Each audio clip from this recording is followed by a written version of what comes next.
gardeners, welcome back to Stinky Ditch Nursery. Charlie White on camera again. Say hello, Char. Hello. Regular fixture now. Today I'd like to talk about planting your iris seeds.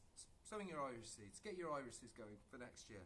For this we need a few things. We need a container to plant them in. I've got a supermarket container here that I've made holes in the bottom with a screwdriver. Always put it on a bit of dirt, make the holes like that. I've got some compost, which is a seed compost. It's quite gritty, so I've got a third sand, a third reused peat, old grow bag, something like that, and a third topsoil. Sieve it down with a sieve about that big. You've got sort of 5mm, 4mm holes in there. Can you see that, Char? You know, a reasonably fine sieve. Get that done. And of course you need your iris seeds. Now I did a post earlier about how to soak your iris seeds for 24 hours before planting. This allows them to soak up. It's also what would happen naturally in the wild. You know, you try and follow that and your plants will be good to you.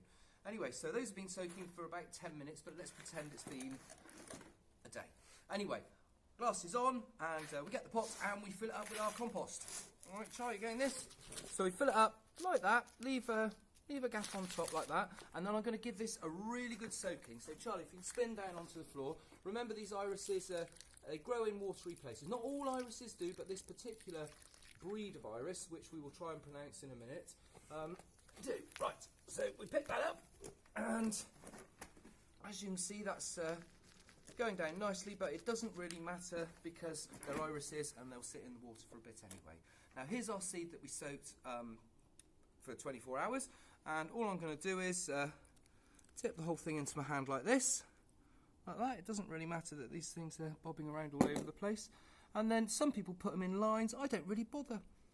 You know, when they grow, the roots are sort of all tangled together, but they really do untie quite easily, and you can plant them out. But we'll be planting those out later next year in the summer. And there we go. There's the rest of them in there. Now, once they're in there, you want to be covering up with a thin coating, ideally about twice the size of the seed, they say. But and so you just get your compost and give it a little bit of a sprinkle like that. There we go. And obviously, clearly label it. You will forget. Do it with a Sharpie, a waterproof pen. And they are iris chrysographies. They are, Char. You try and say it. Chrysographies? Yeah.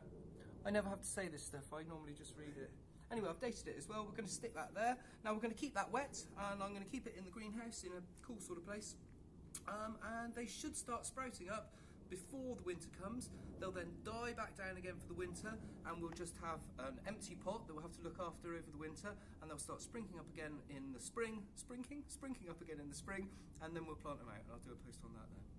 Anyway, it's been Robbie Phoenix down at Stinky Ditch Nursery. Charlie White on camera, and thanks ever so much for watching.